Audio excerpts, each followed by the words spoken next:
Hello and welcome to the Max MPS Radio. My name is Jan Frisse, and today I'm honored to have Brian Whitacre on the podcast. I think for a lot of you out there listening, Brian doesn't need to introduce himself, but he will probably. I'm super glad we finally got it nailed down, and I'm super excited for this. So welcome on the podcast, Brian.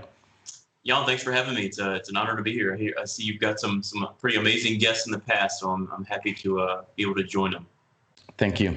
So before we actually start, could you just give us a brief introduction, who you are and what you do and what you did? Sure. So as you kind of suggested there, I haven't been competitive for a while, but my bodybuilding start began around 2003, I think was my first show. And it was just a local show in where I was living at the time. And I became a professional natural bodybuilder in 2005, and then started competing with the WNBF mostly in 2006. And then that kind of culminated in my last show, which was 2015.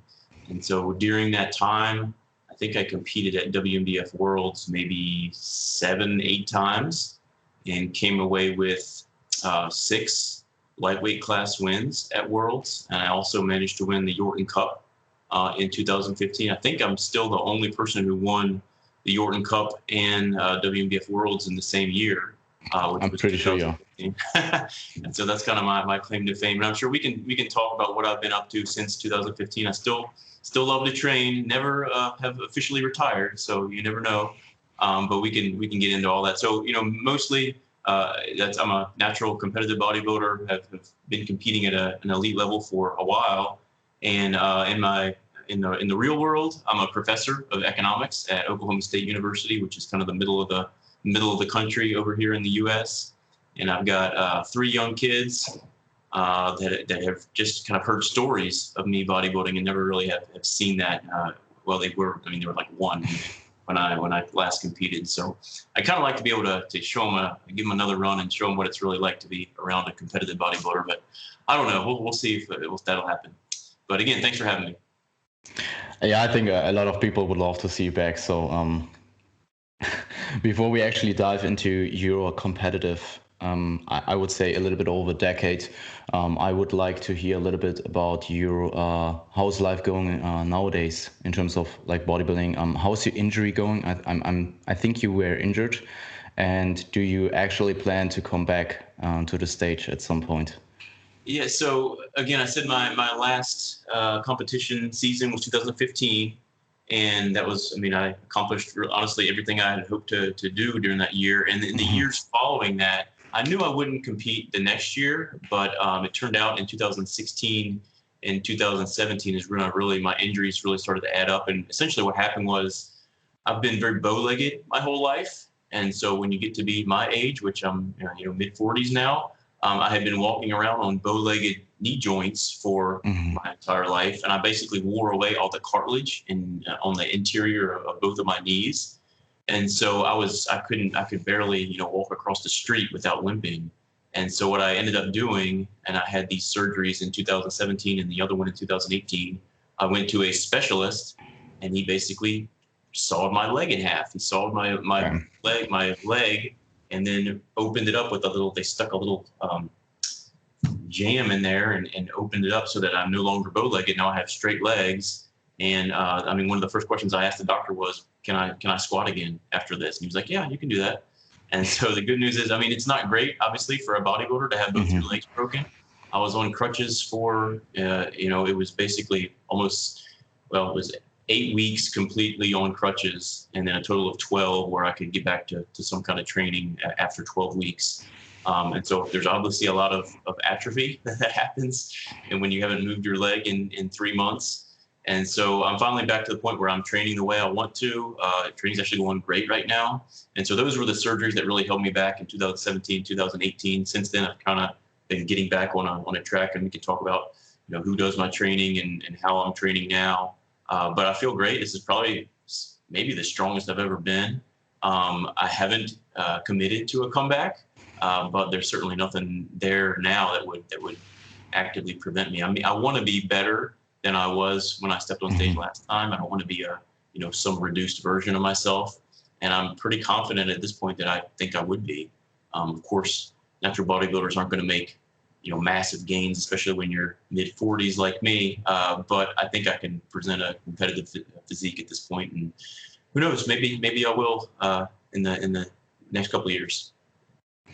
So do you think you said that you are at your peak strength-wise? Do you think it's the same for your physique? It's always hard to tell when you're not in contest shape. But I do think so. I think when I look right now, I think I'm very competitive with what my off-season form looked like in the years leading up to my competitive seasons where I did well. I was kind of worried about loss of quad size when I had those surgeries, and I did atrophy quite a bit. But my strength's come back, my sweep has come back, so I'm pretty confident that they're not going to hold me back. And I never had great calves, but they actually look about the same as they did before. So I think from a competitive standpoint, and that's the great thing about natural bodybuilding, you can be competitive into your 40s and 50s. And so I think if I were to come back, I do think that I would be competitive. Yeah, and I think that's an awesome example of actually someone who had like constant progression over the pretty much last 2 decades or 15 years or so. And I just find it super interesting that you're still at your peak right now. I think that's just a good reference for maybe even older people who think about competing. I think you started competing in your late 20s, right? That's right. My first contest, I think I was 26, 27. And, it's kind of funny. I actually just got an email the other day from a guy who's 26 or 27, and he's like, he would blow me away when I was 26 or 27. And so it's amazing how far natural bodybuilding has come. And I do think you can really make progress over 10, 15, 20 years and absolutely be at your peak, at a pretty late stage in life. You said that you started competing in 2006. You are talking about your pro debut, right? That's right. My very first show was 2003, and then I won my pro card in 2005. Started competing as a pro in 2006. Yeah, pretty cool. I think even like you competed pretty much every year. Besides like I think 2. We will come back to that later.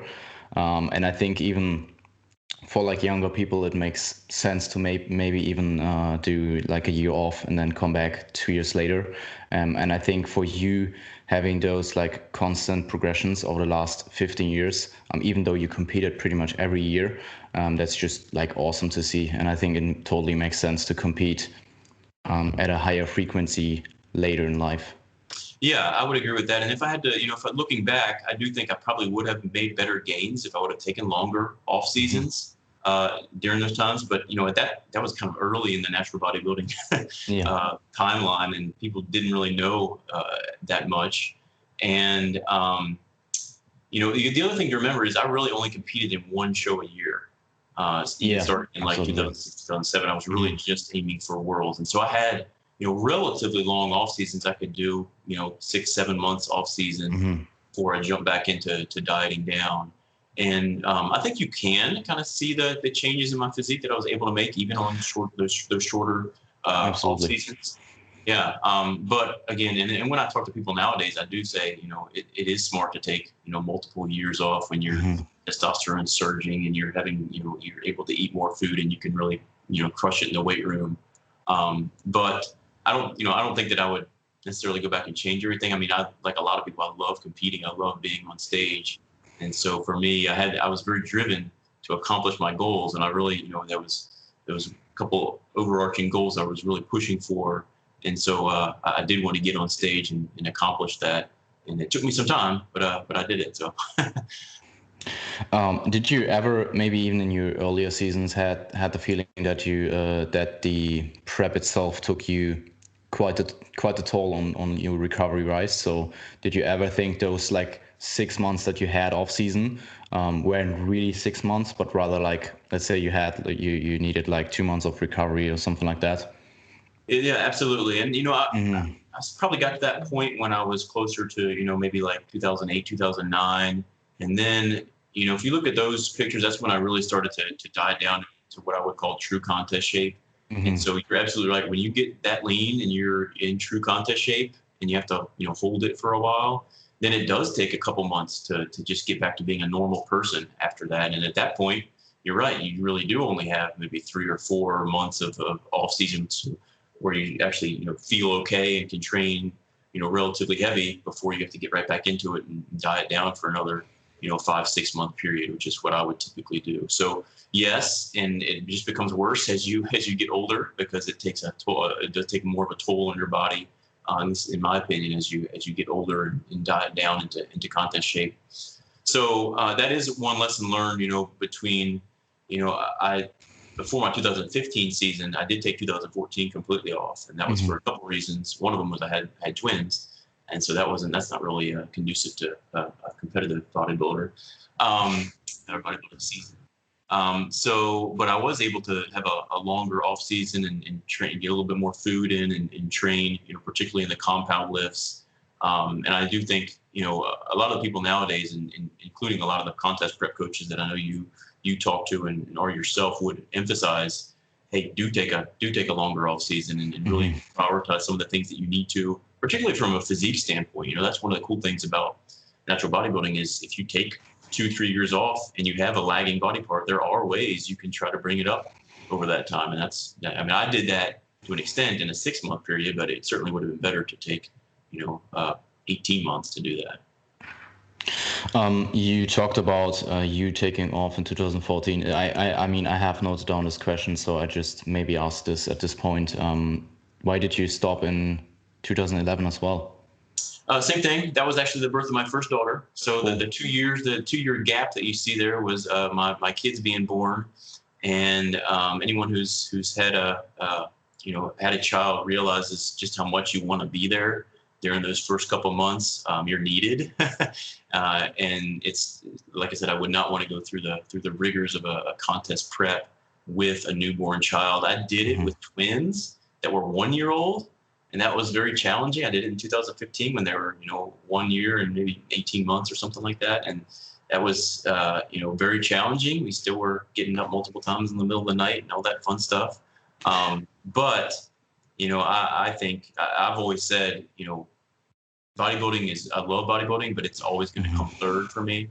Family's number one, job's number two, then bodybuilding. That doesn't mean I don't pour a ton of effort into bodybuilding, but it's far, far down the line in terms of what I need to, if I'm going to choose a priority. Family's always going to come first. And so those are the gap years that you see on my competitive resumes, my kids being born and just trying to spend more time with them.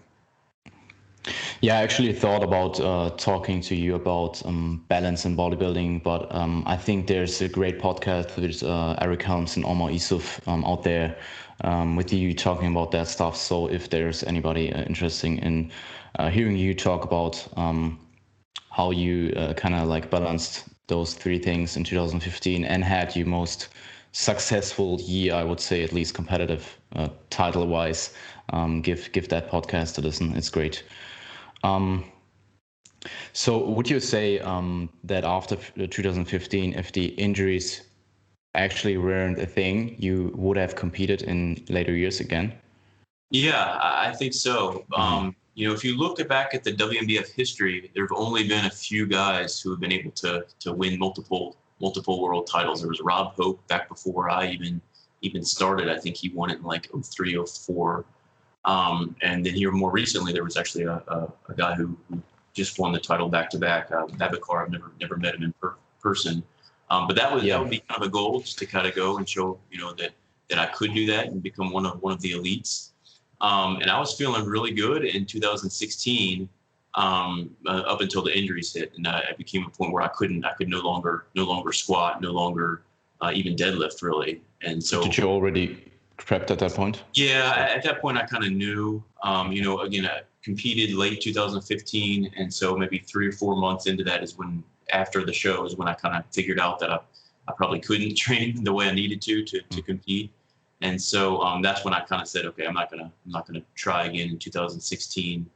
And then after that, I kind of had the years leading up to figuring out what I was going to do with surgeries and all that stuff. But It's always been kind of in the back of my head, see if I could throw my name up there with some of the few who've been able to repeat. But we'll see. Again, I don't think I've never officially retired, so. So would the main goal still be WNBF Worlds? I would assume.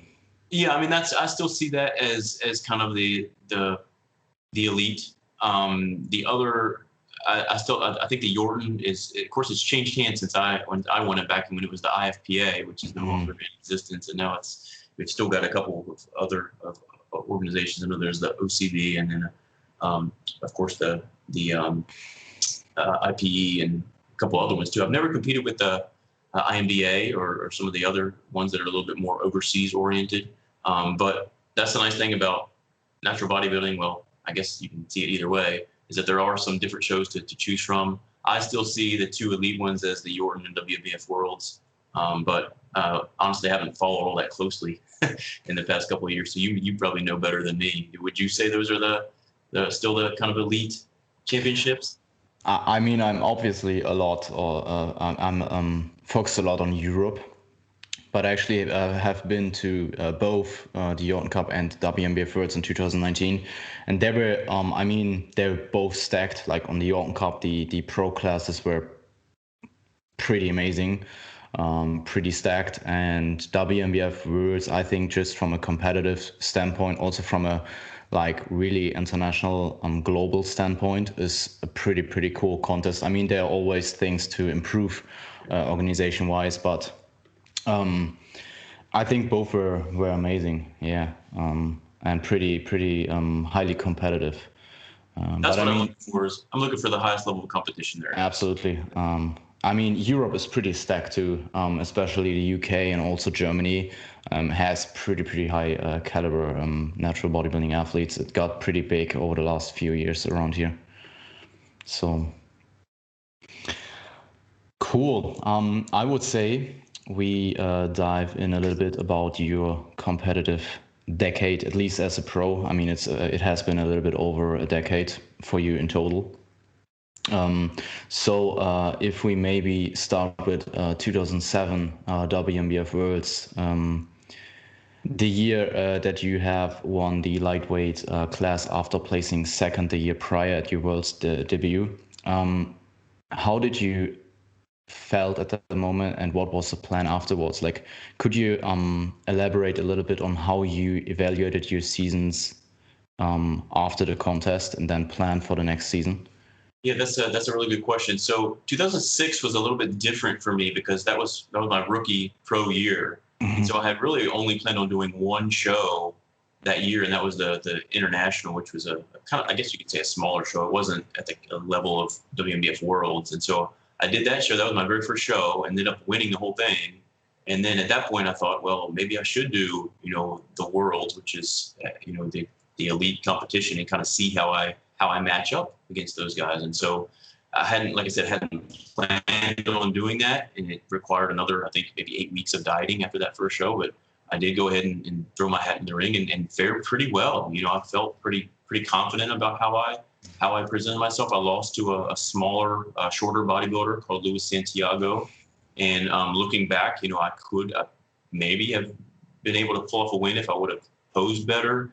There were certainly, I had my quads weren't quite up to par. He had really, really good thick quads. He was, like I said, shorter, but very compact and, well proportioned. And so I absolutely, and this is something I've done after every contest I've competed in since then. I absolutely, on the flight back, I always write down, okay, what do I need to improve on? What are the main things that I need to bring up, and how am I going to do that? And so in 2006, the things that kind of stood out to me were legs. I needed more quads. I needed better calves, and still need better calves. And arms also. He had, Luis had really good biceps, and his triceps were also pretty thick. And so just some specific body parts like that I absolutely wrote down and said, okay, well, this is what I need to focus on. How am I going to do it?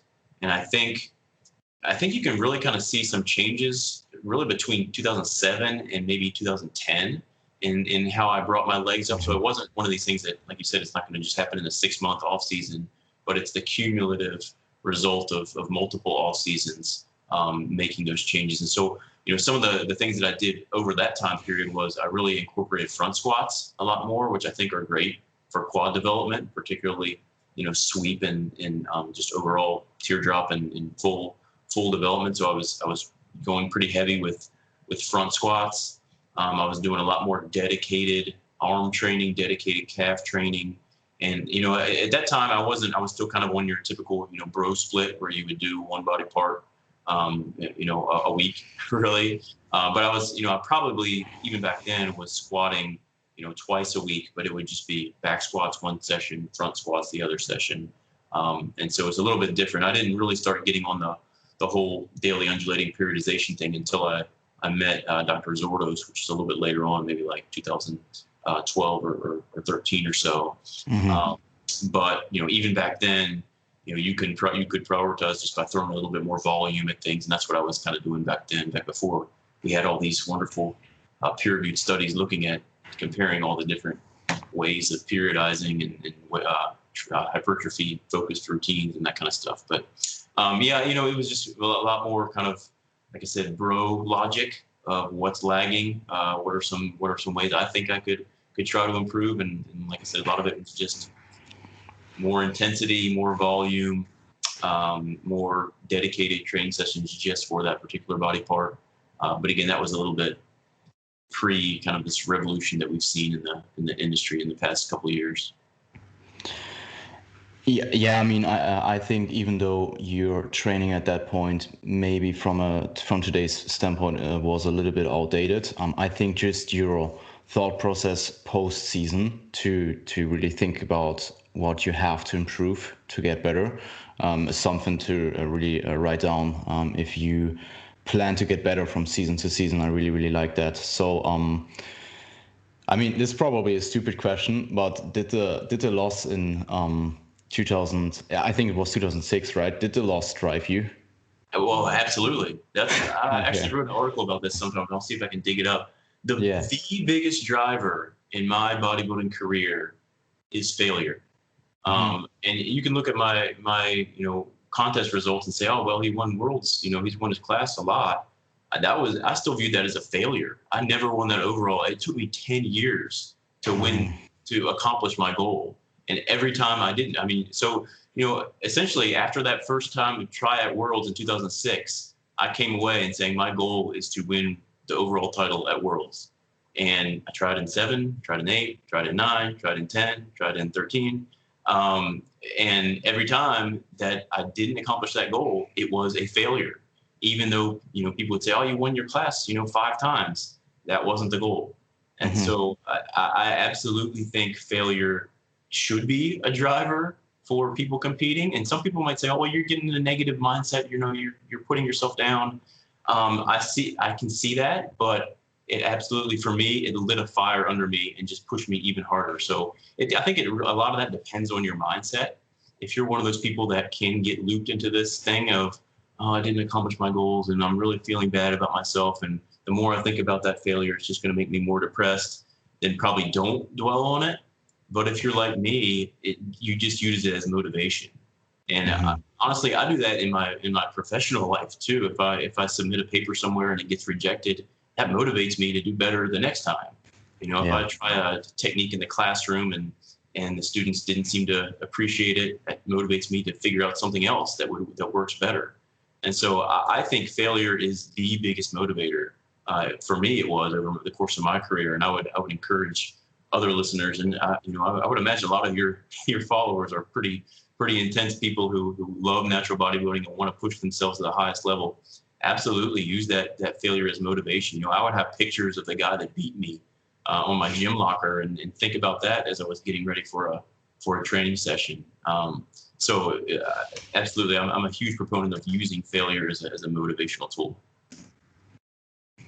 Yeah, I mean that's something to adapt in terms of mindset to pretty much everything in life, as you said. I think it's only a failure if you really got put down from it and not stand up again and try better, try getting better. Yeah, my kids and I are we're big into Star Wars right now, and so one of the quotes we love to tell about each other is, Yoda says, "The greatest teacher failure is," and so that's kind of, I try to impress that on them. And when something doesn't go your way, think about what you can learn from it and use it in the future. So I think that's kind of cool. What's your favorite Star Wars episode?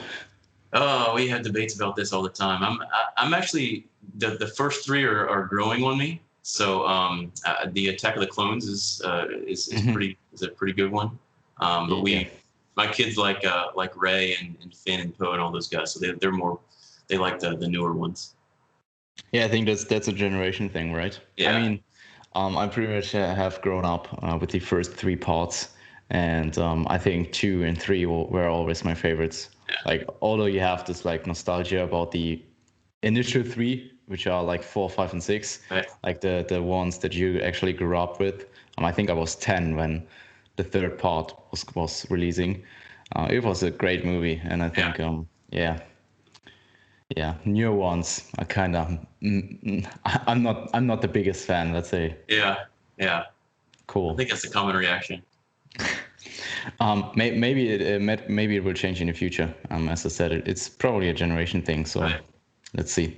Coming back to bodybuilding, so you said the goal was always to get the overall pro world, like the pro overall at WNBF World, right? Yeah, that's right. And back then you could only compete with the WNBF. Mm-hmm. They didn't let you transfer over to other organizations. In fact, that didn't happen until 2015, I think. So I kind of looked into that. Yeah. But I did see that as the goal. And the other thing that kind of inspired me on that one is, most of the times that I competed, there were 3 classes at Worlds, and no lightweight had ever won an overall. And so I kind of wanted to be the first one. And so that was something that's kind of inspired them. Actually, before my time, they said they only had 2 classes at Worlds. And I think Rob Hope did win the lightweights and the overall a couple of times, like I said, 03, 04. But that was just when there were 2 classes. And so I kind of said, after they transitioned to 3, I'd like to be the first one to do it. And I think I was. So that was something else to be proud of. So did you set that goal at your pro debut, or even like further when you still were an amateur? No.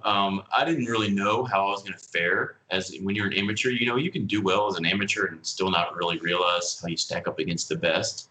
But that was a good thing for me about actually doing Worlds that first year. Even though I didn't win my class, I saw the best athletes in the world. John Harris won Worlds that year. I made it, I actually got in contact with him leading up to and after that show. He's still a good friend of mine. And so I saw how I stacked up against guys like him and Brandon Greenwood. They actually took some pictures with me outside, and I could study those pictures and see where I was lagging. And I saw that, I actually did hold my own with some of the best lightweights. And so at that point I said, hey, I think I can, if I really dedicate myself to this and try to improve on these things, I think I can not only be competitive in the lightweight class, but potentially, win the whole thing. And so that was my goal really after that first shot at Worlds in 2006. And like I said, it took me almost 10 years, but I did it. A related question before we actually continue on the on your decade timeline. How and which people did you actually pick to get feedback on for your prep? I think you never have been received nutrition coaching, right? You always were at the beginning of I think 2013 was the year where you started with Dr. Zoros. And before that, you were pretty much on your own, right? Yeah, that's right. Did you ever receive coaching? And I've honestly pretty much done my diet myself the whole time. I did reach out to Lane Norton in 2013 and again in 2015. And like I said, I trained with Dr. Zordo starting around 2013, 14, and they were both, pretty instrumental and extremely helpful as I went through my preps. But before that, and even during that time, I have tons of picks leading up to events now, and so I can look at me 15 weeks out, me 8 weeks out, and see if I'm behind schedule, on schedule, ahead of schedule, that kind of stuff. So once you have kind of that built up data from prior years, you can kind of know if you're on track or not. And that was very helpful for me. And I probably would argue I'm a pretty easy guy to diet down. I follow the same diet, basically every year. I'm a traditional, low fat, carb cycling, relatively high protein guy. And so it's not real, I tend to kind of just linearly progress. I don't have sticking points like I know a lot of people do. My body's pretty, I know what kind of foods it responds to, and I use those foods, and I just use more or less of them depending on how lean my goals are. And so I don't think I'm a particularly hard case that would need a real expert guru to bring in.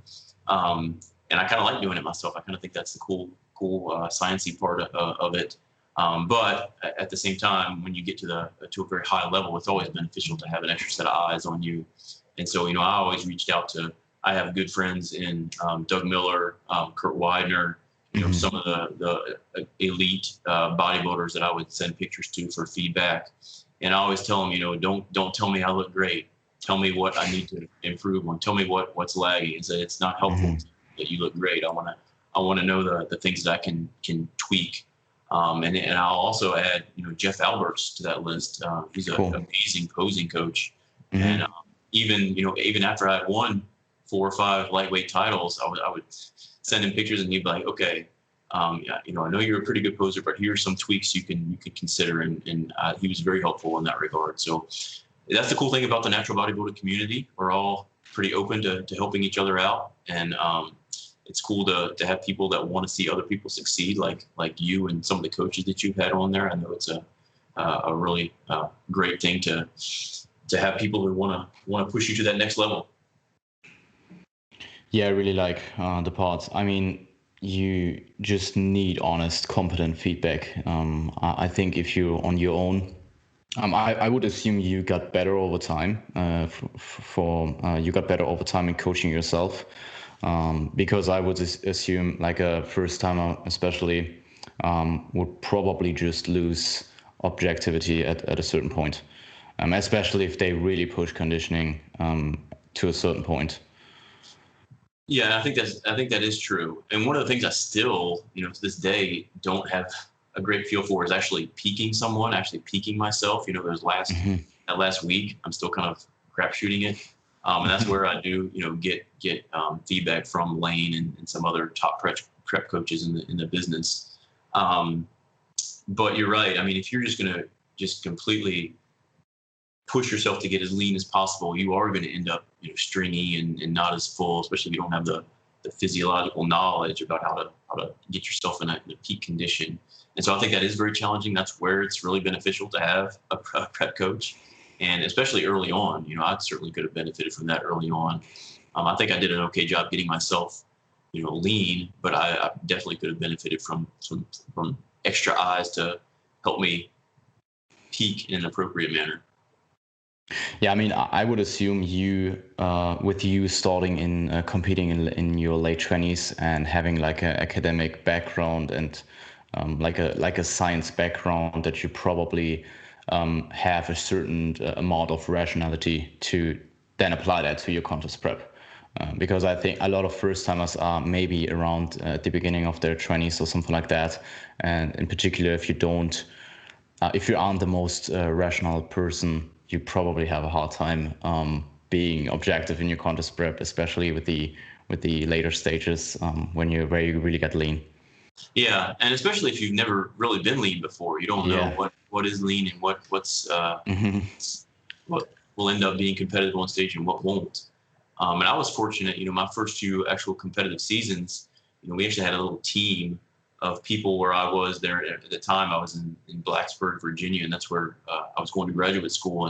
And Kurt Widener just happened to be there, and meeting him and training with him just kind of changed the whole way I approach bodybuilding. I thought I put a lot of work and effort into the sport until I met Kurt, who had meticulous notes on every training session he ever took.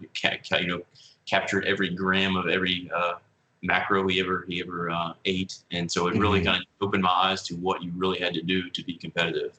And so meeting people like that, again, that's taken for granted now, but when I was first getting started, I was like, oh man, you really have to really have to weigh everything, and it's definitely eye opening when you meet someone who has goals and is very detailed about how they approach them. Yeah, actually, I'm intending to ask about Kurt Rader and how you started training with him later on in this episode. I actually saw him competing at the Yorton Cup in 2019. Oh, very cool. He had a good year. Yeah, he's one of the great things about Kurt is he doesn't have the best structure in the world. He was really grainy. But you'll never meet anyone who trains harder and pushes himself harder. Yeah. So yeah, he's known for his grainy condition. He's a strong dude too, man. I still remember the sessions we had training with him, and that absolutely brought my physique to a new level when I was able to train with him. So you then competed again in 2008 and won the lightweight class again, right?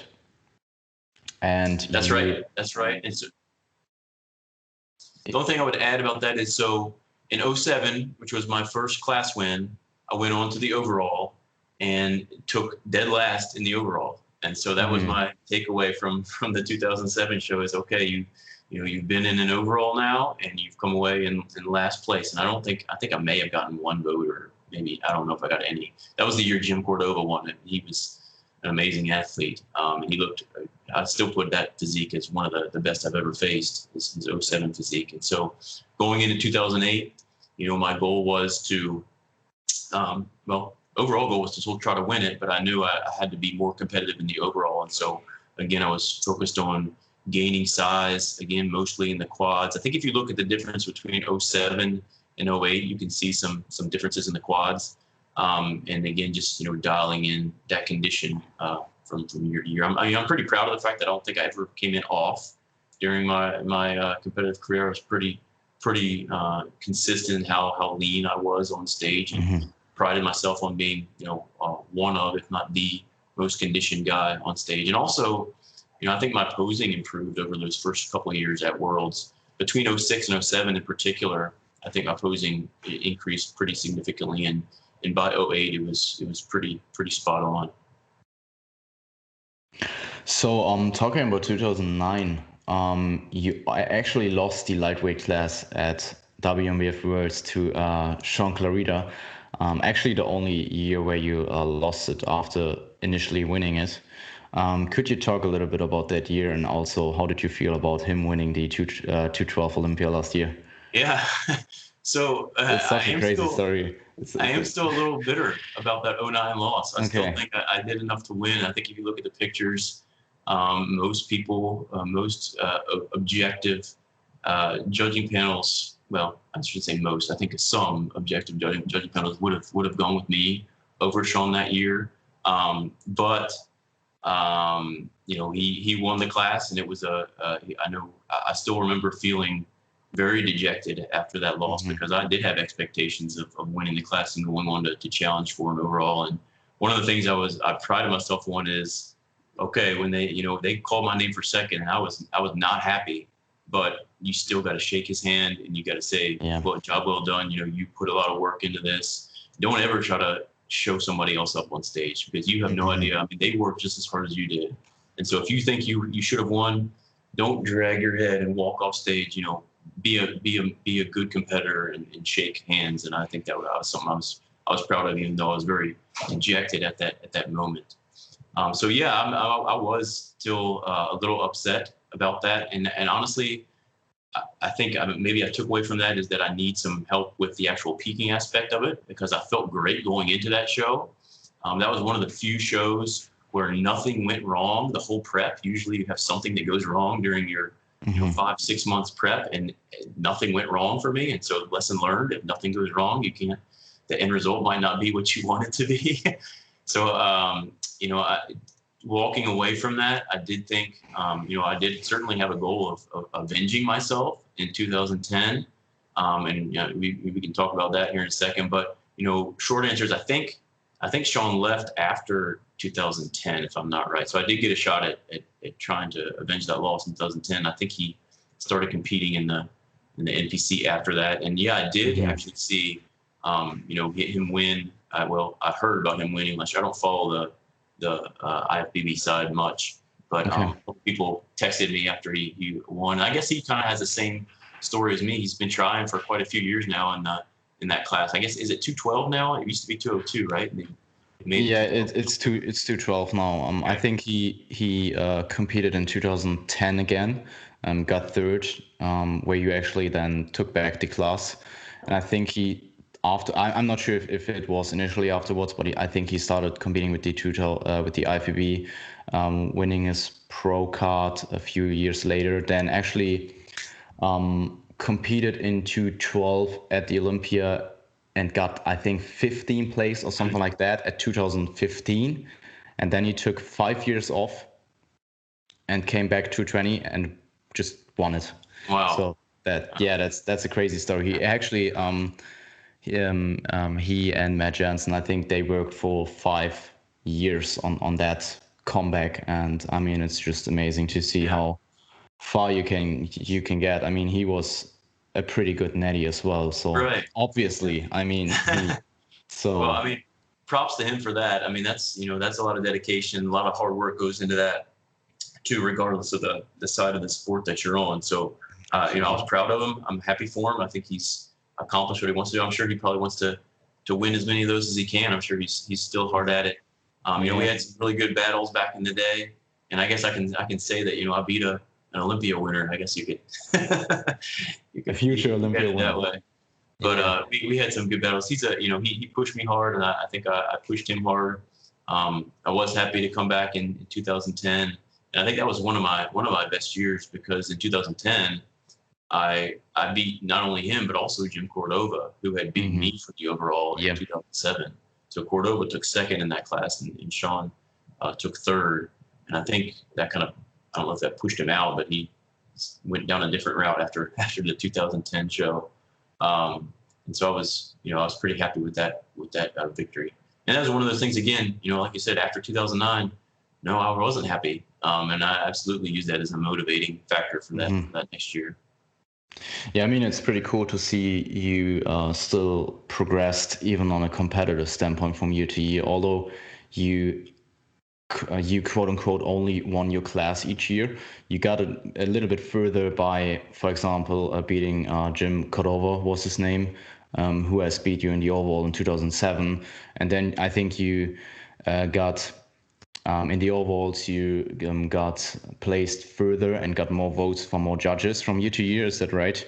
That's exactly right. I was going to bring that up. So thanks. Like I said, in 2007, I think I got 0 votes for the overall and finished dead last. The Cordova was first, and then Rodney Hilaire, the heavyweight, was second. Then in 2008, I made it to the overall again and actually got, I think I got 1 vote. Brandon Greenwood won it that year. Of course, lost in 2009. By the time 2010 rolled around, then I had moved my way up into second. And so, I actually got I think I got 2 votes that year. And so I was slowly moving up. 2012 was a little bit different. I went again to the overall, but didn't get any votes that year. We can talk about that. Hazer Cayley won that one, I think, unanimously. And then 2013, again, the overall 3 votes. But not enough to win. Siobhan got 4 to my 3, so I lost the overall by 1 single vote that year. And then finally in 2015, I was happy that when I finally did win it, I got 5 of the 7 votes. So it wasn't a completely split decision. It was I got 5, and the other 2 guys each got 1. So it was a relatively convincing victory when it finally did go my way. So you're right. Year over year, for the most part, I showed progression and again, 1 extra vote is what you can seek, and I was pretty consistent at getting those swing votes year after year. Yeah, pretty cool. I think a lot of people just don't see that from the outside if they look at your competitive history. How many judges are there on the judging panel at the WMF Worlds? Typically 7. Okay. Yeah. So then, I mean, we already pretty much touched about on this, but how did you deal with the constant wins in the lightweight class at WMF Worlds for 5 total years, but losing the overall? And how was that feeling actually after accomplishing the 6th lightweight title then and the overall, and in addition even the Yorton Cup. I think it was before Worlds, right? That's right. That's right. So I think, the first part of your question was every year if I would win the lightweight class and not win the overall, it was a setback. It was not what I wanted to do. I went in, with the goal of winning the whole thing, and year after year, I failed to accomplish it. So every year I would, again, on the flight home, sit down and write the body parts I think I needed to improve and jot some ideas about how I thought I could do it. And then, so yeah, the key thing going into 2015 is that we now could compete outside of the WMBF. And so I was able to kind of have a few more shows under my belt by the time I got to Worlds in 2015. And so I did end up winning the Yorton that year, which I think was like 5 or 6 weeks in front of Worlds. And so I was already in true contest shape, 6 weeks in advance of Worlds. And so was pretty confident going into that one. That was actually, I think, one of my lightest weights is the year that I ended up winning Worlds. I don't remember the exact weight, but it was somewhere in the order of 160 pounds. What was it, your best conditioning? Yeah, I think so. So. If you look at the 2015 condition I was in, it was, I think, my best physique in terms of conditioning. I think I might have been a little bit fuller in 2013, but from a conditioning standpoint, I think 2015 was certainly, and it may have just been those extra 7 weeks of dieting, which were brutal, because when you're already in contest shape, holding on for 6, 7 weeks is not fun. But I was able to do it, and again had a good result. So, short answer was, it was like a weight was lifted after they finally announced my name. I think there is some video of that. I think some of the UK team actually got some video of that moment, and it was just like elation. It was like I said, literally 10 years of work had paid off. So it was a really cool feeling. I still remember I didn't sleep that night or even the next night, and it was just like, okay, I finally did it. I feel like all this hard work that I put in really did pay off. It's a great feeling.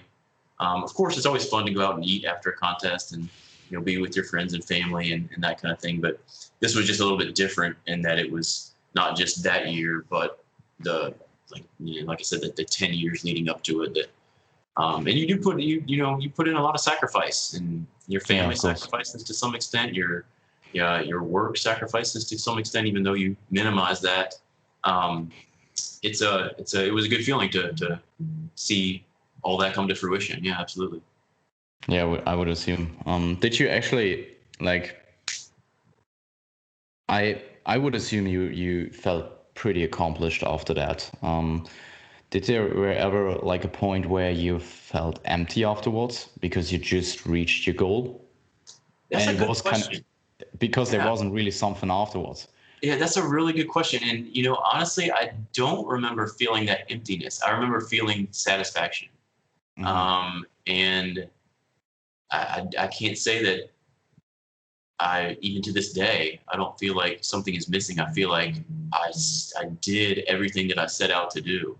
And it feels good. It doesn't feel like, well, I missed the stage. I still think maybe there's a chance I would get back there. But it's not because there's some kind of hole there. It's because I want to push it again and kind of show again my kids what it's like to really push for your goals. So I didn't feel like after I accomplished everything that, oh no, what's next? I still think, if I were to come back, I would have a goal of being one of the few that has been able to repeat. But that I have heard that could be that was an issue for somebody. Maybe I think this might have been more of an issue for the guys that accomplished it earlier. So if you think of Guzdecki, when he won his world title, he won it on his first time at Worlds. And so maybe that for him was a little bit different. He actually has come back since then and looked amazing. So I don't know if it was, but I heard secondhand that maybe that could be something that happened to Rob Hope over the years. He won it pretty early on. He was still in his 20s when he won WMBF Worlds. And maybe it was just like, what's next? I don't really have anything else left to do. But for me, it wasn't like that. It was that long push to get to that point that maybe was the difference. But I certainly never felt like something was empty. I felt like just a complete satisfaction feeling, honestly. Yeah, at that point, you probably also really appreciate just the overall prep and just the experiences that you made over the last decade, because you aren't into this if you don't enjoy the process at all. Yes. Yes. Cool. It was there, like, I mean, you probably like retrospectively can say or can talk about this a little bit more openly, but was there ever like a rivalry between you and certain people? I could imagine that maybe the battle between you and Siobhan on both shows at 2015 was quite the thing. I mean, the 2015 Yorton Cup video on YouTube probably is legendary, man. Well, thanks, man. Yeah, absolutely. I think, I've had a couple good battles over the years, and they're all within the realm of, good sportsmanship. Good sportsmanship, each yeah. one pushing each other to the limit. The first one was certainly, I think me and Sean had a good battle in the 08, 09, 010 period. And then, so, he went on and moved over to the NPC. And then it really did become, me and Siobhan. I went into 2013 thinking that could be my year. I felt really good that year. I think my physique was one of the best I've had. I was a little fuller that year, and I went into the Worlds thinking that I could very well win it. And he looked amazing that year and pushed me. And like I said, out of the 7 votes for that overall, I got 3 and he got 4. And I actually heard from one of the judges that they didn't make up their mind until the overall, like after they had already said, okay, posing's done, go do the pose down. And so they didn't, they actually hadn't made their decision until literally the last second. And so that was just a gut punch to think that I was, that close. And again, he ended up winning it. Can't fault the decision. Again, I think a different panel could have gone with me and there wouldn't have been much controversy. But that did absolutely set the stage for me coming back in 2015 and again, trying to avenge that loss. I think if I'm not correct, incorrect here, I think in 2014, he tried to come back and defend his title and actually lost it to Cleveland Thomas.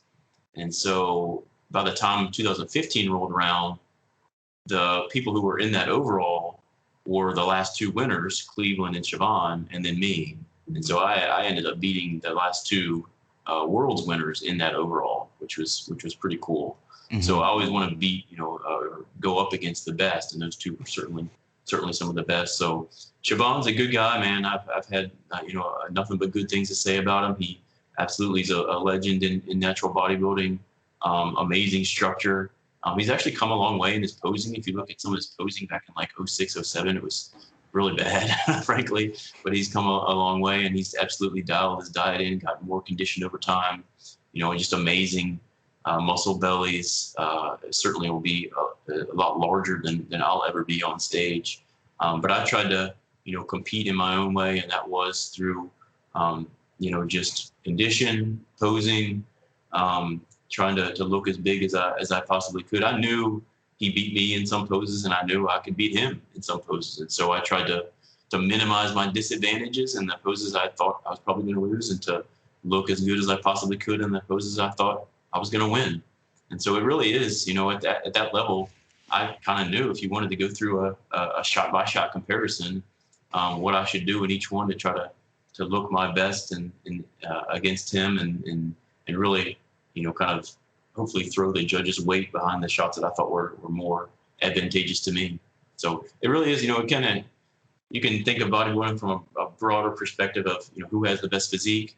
But it really can be a shot by shot thing, and looking at individual muscle groups on each comparison shot. And so it can be pretty detailed when you get down to the nuts and bolts.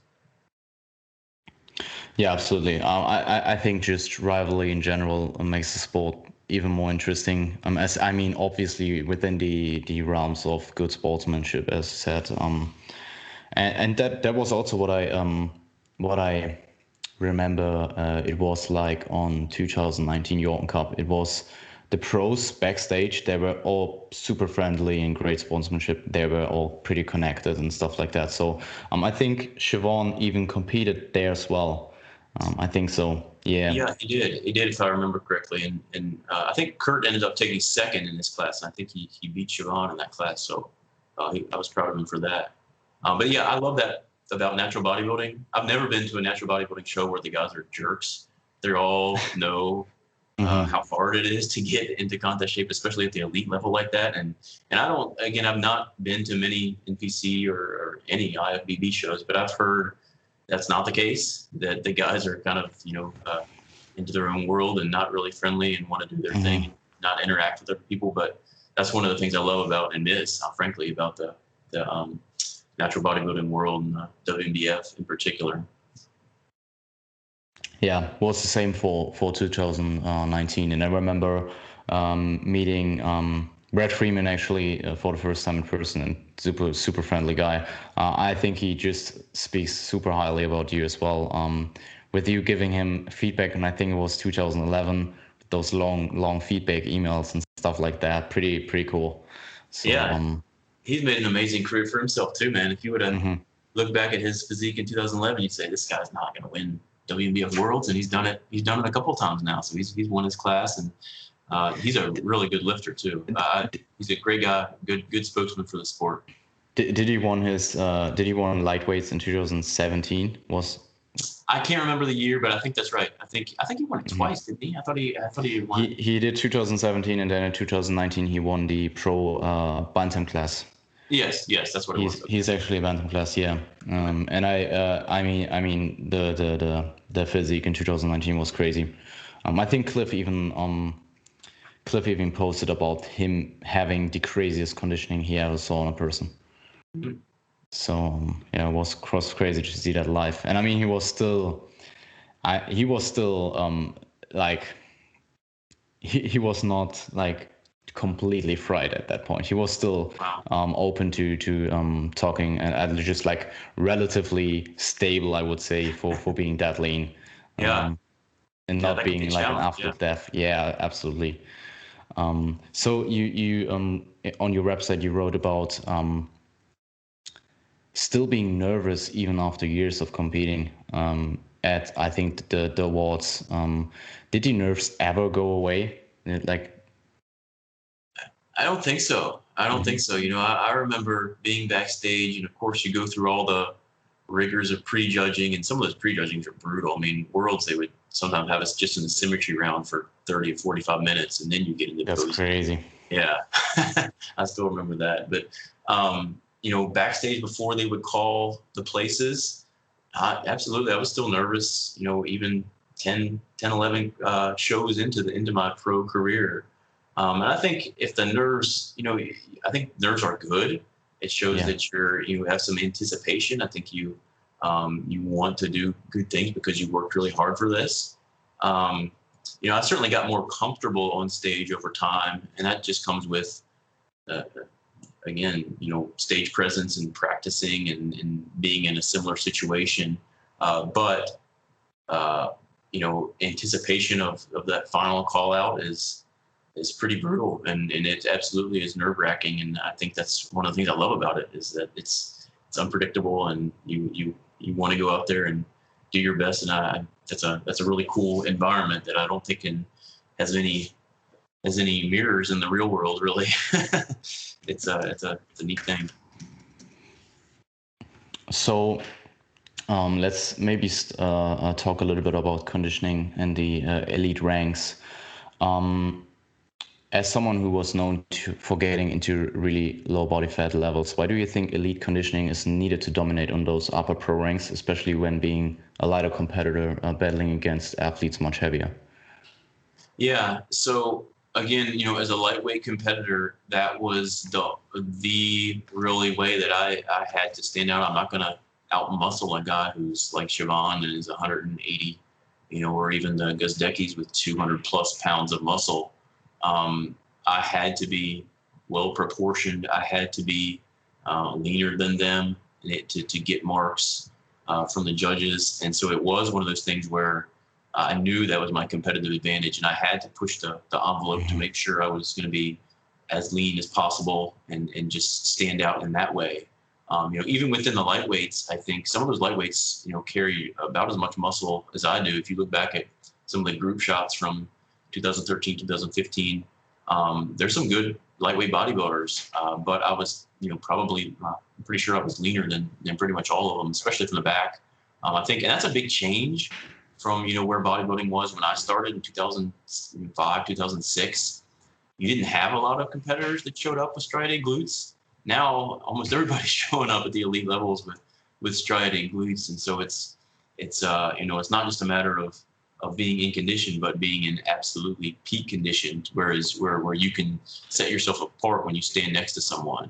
And so that was always my goal, was to, when I would stand next to someone, where do the eyes go? Do they go right to you, or do they go, are they kind of looking at the bigger comparison picture? And my goal was to just be so outstanding in terms of conditioning that you couldn't help but look at that physique. Mm-hmm. And I still think that holds today.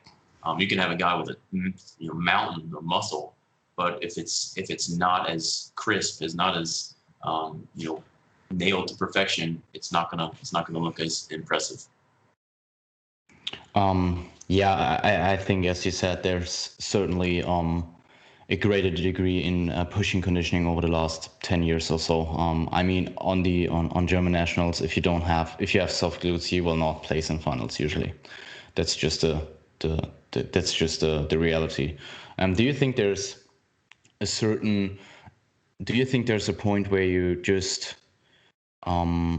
because I have seen a pushback in the natural scene in the last year or two or something like that, where people tend to go against pushing conditioning as hard and arguing against over dieting to a degree where you only are dieting for glutes and rather substantially got a less good physique at the end, just for the sake of the last, let's say, % or 2 of conditioning. Do you think that there's such a thing, and do you ever experience it in your competitive career, even with other athletes? The only thing I can say about that is I see the point if it becomes a thing where your fullness suffers. So if you're dieting to the point where you look stringy on stage, and I have seen some competitors that are in great condition but just look stringy and they frankly don't have enough muscle, I think that is a bad look. I do think, I don't necessarily agree with this whole pushback against conditioning. I think conditioning still wins shows, but you've got to have enough muscle and you've got to have the right peaking strategy to bring out fullness. And so I think that's where having a coach is a huge benefit. And so I can't say, the one show I might point to where that happened to me is the 2009 show where I lost to Sean. I thought my condition was there, but we made the mistake of doing like a 4-hour photo shoot the day before Worlds that year. And so that absolutely impacted You even trained legs, right? Yeah. And so that absolutely impacted the way I looked on stage, and I didn't have a good feel for how that would happen. I looked a little stringy, not like I probably wanted to. But so I don't think I would push back against the idea that you need to be absolutely in peak condition. And I do think people should continue to push to be the most conditioned athlete on stage. But just as part of a broader strategy, you don't want to come in, if you're a 16-year-old dieting down to striated glutes, you're probably not going to have a lot of muscle, I certainly didn't when I was 16-year-old. So think about it as terms of a longer progression, and you need to have enough muscle to look impressive on stage. For a natural athlete, that's probably not going to happen until you're at least in your 20s. Again, so I probably push back against that frame of thinking, because I did kind of hang my hat on conditioning, and I would be hesitant to not push as hard and say, well, I just want to look the overall, physique might look a little bit better if I had another, couple pounds of extra weight distributed somewhere, but not quite as conditioned. I don't think it would look as impressive on me.